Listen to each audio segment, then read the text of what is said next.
ground support equipment is healthy, we're back into the count and not tracking any blockers to launch at this point. As mentioned, today's mission is for our customer SDA in support of their overall constellation called the Proliferated Warfighter Space Architecture, or PWSA for short. Along with delivering the SDA's 11 payloads to orbit, SpaceX also designed and built 2 of the mission payloads that will serve as part of the PWSA's tracking layer, which will provide global indications, warning, tracking, and targeting of advanced missile threats, including hypersonic missile systems. The SDA prioritizes speed by leveraging commercial advances and delivering capabilities on 2-year timelines, with the goal of quickly delivering space-based capabilities to support terrestrial missions through development, fielding, and operation of the PWSA. The payloads on board will allow combatant commands to start to develop their exercise and operational plans around access to data that they can expect to receive from future tranches of their constellation. At just around the T-minus 9-minute mark, the range is ready to support and weather is currently 90% favorable for launch. The vehicle and payload are in good health and tracking towards a T0 of 7:25 a.m. Pacific time. Now, it's also worth mentioning, at the request of our customer, we will not be sharing any views from the second stage today and will therefore end the webcast at around the T+8-minute mark just after Falcon 9 touches back down onto land. Located at the very top of Falcon 9 on your screen, we have the payload fairing, and it measures about 40 feet in length and 17 feet in diameter. Now, to put that size into perspective, an average fire truck is about 40 feet long and 12 feet wide, so a fire truck would fit comfortably inside our payload fairing. Now, while on Earth, the fairing's primary job is to protect the payload from contamination, and then at liftoff and through ascent, the fairing will also shield against aerothermal loads and heating. Once we reach the vacuum of space, we will jettison the fairing, and the second stage will continue on its journey to orbit, carrying the payload. The fairing halves supporting today's mission are both flight-proven, with one half flying for its 5th time and the other flying for its 8th. Below the payload fairing is the second stage, which is responsible for propelling the payload to its drop-off orbit in space.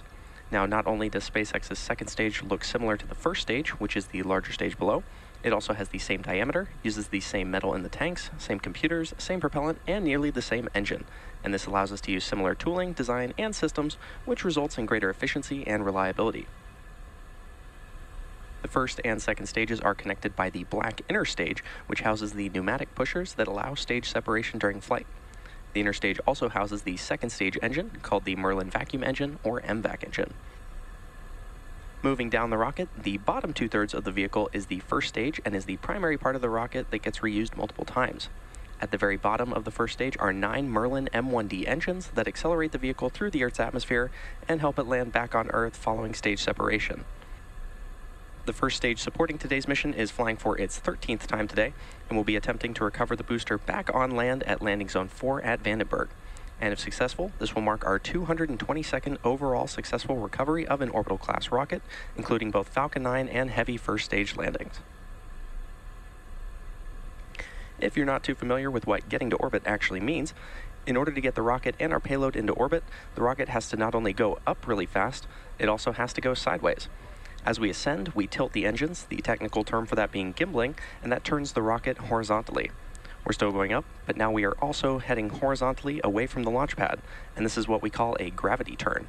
The rocket typically needs to go 17,500 miles per hour horizontally in order to avoid being pulled back down to Earth and get into orbit.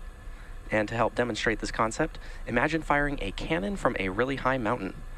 The cannonball will arc, and then gravity will pull it down to Earth. As you increase the power, the cannonball will arc and land farther and farther away. Eventually, if you could continue to increase the power, the cannonball will be going so fast that it ends up in free fall around the Earth.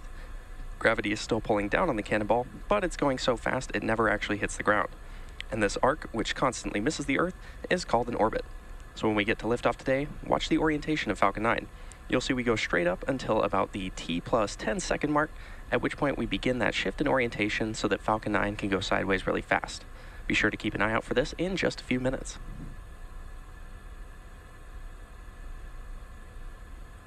So far, we're at T-minus 5 minutes and 28 seconds and counting, and all systems are go for an on-time liftoff. The range is currently green, and weather is 90% favorable. Vehicle and payload continue to be healthy. However, if for some reason we're not able to launch today, we do have a backup opportunity tomorrow at the same time.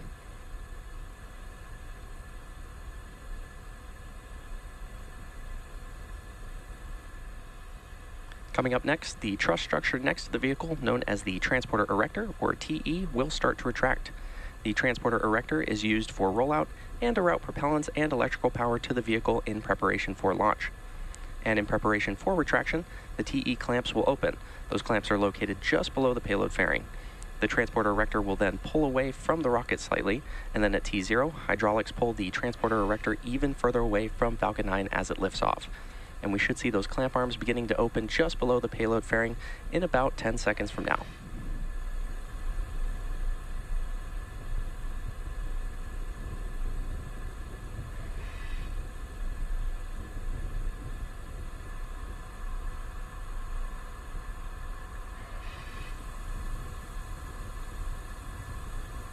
And there you can see those clamp arms opening just below the payload fairing.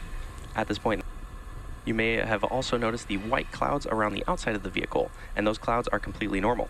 During propellant loading, we vent cold gas that forms above the LOX tank surface, and what you're seeing is the result of that cold gas coming into contact with the warmer California air and condensing. You should now be able to see both first stage and second stage should finish loading propellant about a minute apart from each other. The first stage finishes up at the T-3 minute mark, and the second stage at T-2 minutes. At T-minus 60 seconds, Falcon 9 will be in startup, and this means that the rocket's autonomous internal flight computers will have taken over the launch countdown. And just inside of T-minus 2 seconds, we light the Merlin 1D engines, and then we're set for liftoff. Stage 1 LOX load is complete. Pogo. And there you heard that call out that Stage 1 LOX loading is complete.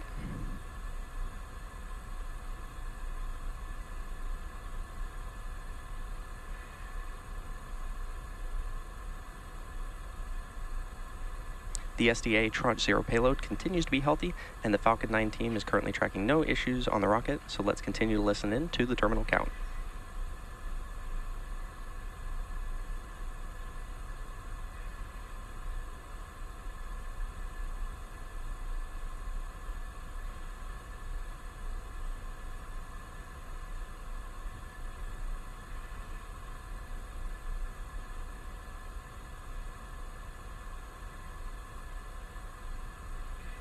In just a few moments, we should hear that call out that Stage 2 LOX loading is complete on the vehicle.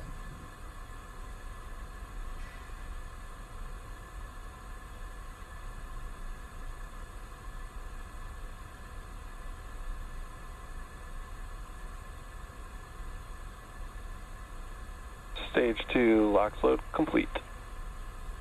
And there's that call out that Stage 2 LOX loading is complete.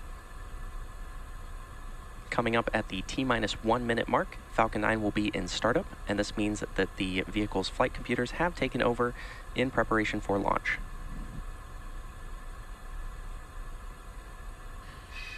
Vehicle gas closeouts.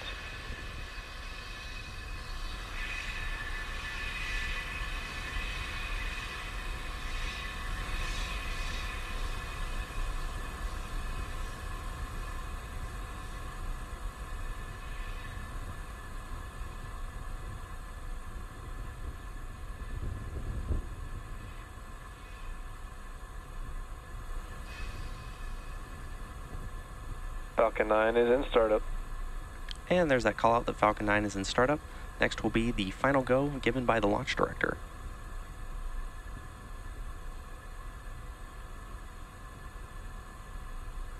LD is go for launch. At T-minus 40 seconds, all systems are go for launch of Falcon 9 and the Space Development Agency's second Tranche 0 mission. So let's sit back and watch as Falcon 9 heads into space. 30 seconds.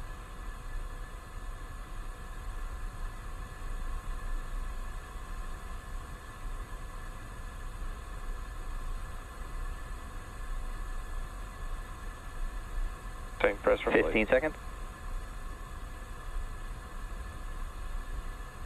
T-minus 10, 9, 8, 7, 6, 5, 4, 3, 2, 1. Ignition, engines full power, and liftoff of Space Development Agency 0B. Go Falcon, go SDA. Stage Stage 1 propulsion is normal. Vehicle is pitching downrange.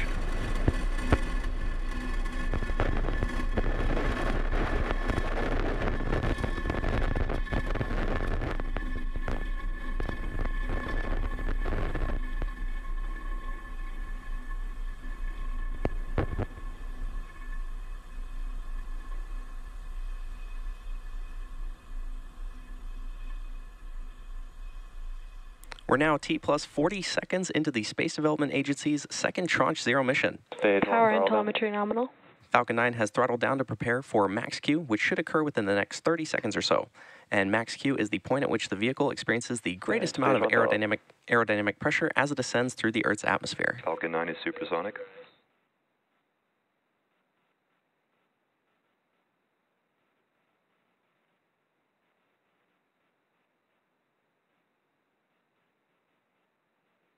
Max Q. And there's that call out for max Q, and everything is looking good with the rocket's trajectory so far. Now we have 5 events coming up in rather quick succession, and these are MECO, stage separation, stage 1 flip, SES1, and then the boost back burn. MECO, also known as main engine cutoff, is when we shut down all 9 Merlin 1D engines on the first stage. Stage separation is when the first and second stages separate from one another, and this is followed by stage separation when the first stage will flip over and conduct a boost back burn to fly back towards land. SES1, or second engine start 1, is when we ignite the single Merlin vacuum engine on the second stage.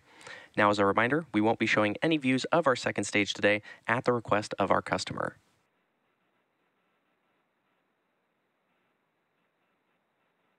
We should be seeing MECO in just about 15 seconds from now.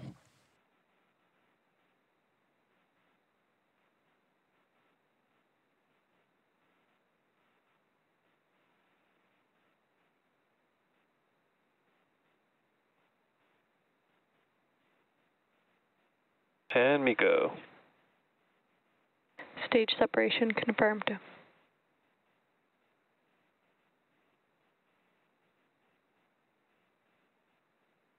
And MVAC startup. Stage 1 boost back startup. And there you heard and maybe even saw those events that happened back to back, including MECO, or main engine cutoff, stage separation, stage 1 flip, SES1, and second engine start 1, and the start of our boost back burn. At the moment, the boost back burn is in progress and will last for another 15 seconds or so. And while that burn is in progress, we are expecting to hear the call out for fairing separation. And as a reminder, at the request of our customer, we won't be broadcasting fairing separation, but we should still have audio confirmation of it. Fairing separation confirmed. And there's that call out confirming fairing separation. Coming up in just a few moments, we should have the completion of the boost back burn on the first stage.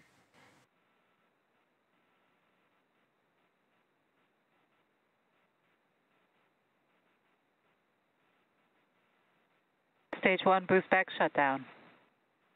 And with the boost back burn done, our first stage is now headed back to Earth and will be attempting its land landing in just a few minutes. One of the nice things about land landings is we're not subject to ocean weather, and it's pretty convenient to land the first stage right next to where it lifted off. However, our ability to execute a land landing is really dependent upon the customer's needs. Both vehicles are following a nominal trajectory. Their mission trajectory and performance needed by the satellite determines if we can return to land. In order to complete today's land landing, the first stage has 2 more burns left. Next up is the entry burn, which will help to slow the stage down as it re-enters the upper part of the Earth's atmosphere. If you're just joining us, we just had successful liftoff of Falcon 9 and the Space Development Agency's second Tranche 0 mission. As the mission name suggests, today's customer is the SDA, or Space Development Agency. After an on-time liftoff, we had successful main engine cutoff, stage separation, stage 1 flip, second engine start 1, boost back burn, and fairing separation from the second stage. We're now coming up on the second burn on our first stage today, the entry burn, which should start in just over a minute from now.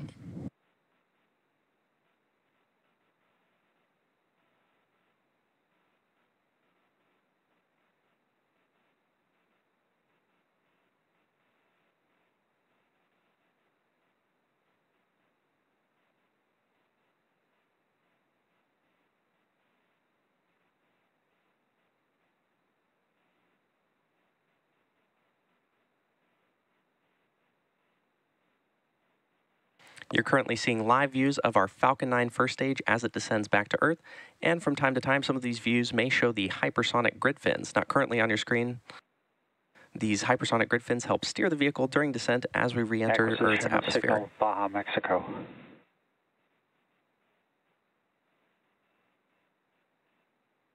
And there you can now see those grid fins.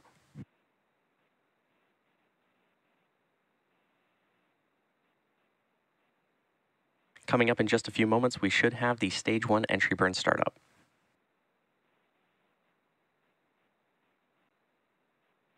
Both stages continue to follow a nominal trajectory.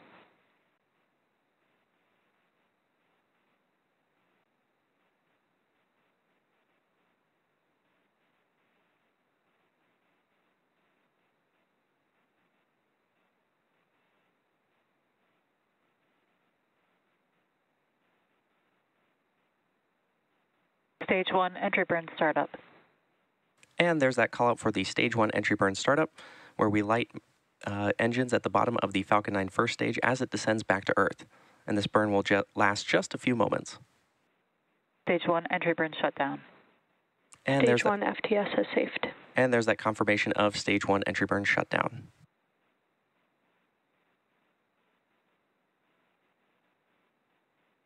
As a reminder, we'll be ending our webcast after Falcon 9 lands, and we won't be sharing any views from our second stage at the request of our customer. Coming up in in just a few moments from now, we should have the landing burn startup on the Falcon 9 first stage. Sonic.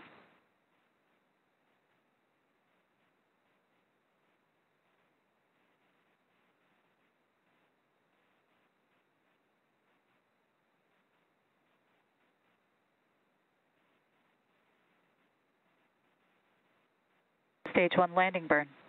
And there's that confirmation of landing burn start. This burn should last just around 15 seconds or so.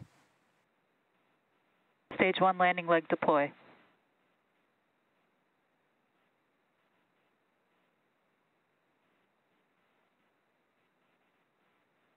Stage 1 landing confirmed. And there you have confirmation of landing of our Falcon 9 vehicle. This was the 13th launch and landing of this booster and our 222nd overall successful recovery of an orbital class rocket, including both Falcon 9 and Falcon Heavy first stage landings. As we mentioned earlier, at the request of our customer, we are concluding our webcast coverage early today. We want to thank the Space Development Agency for entrusting us with today's launch, and a special thanks to the Range and the Federal Aviation Administration for licensing support. With today's launch, this marks SpaceX's 61st launch of 2023, matching last year's annual record with still 4 months to go before the end of this year. Congrats to the SpaceX and Falcon teams for this record-breaking year. And if you're looking for some added excitement this weekend, please tune in for our next Starlink launch set to lift off from Pad 39A in Florida at 7:50 p.m. Eastern Sunday evening. The SpaceX and NASA teams are also looking to bring home the Crew 6 astronauts after a 6-month stay at the International Space Station, just as soon as weather is favorable. We'll bring you live coverage of their departure from the orbiting laboratory, as well as their return to Earth when they splash down off the coast of Florida. And as always, our team is making progress with Starship down in Texas, getting ready for our second flight test of a fully integrated Starship. Be sure to keep an eye on x.com/SpaceX for updates. Thanks again, and we'll see you soon.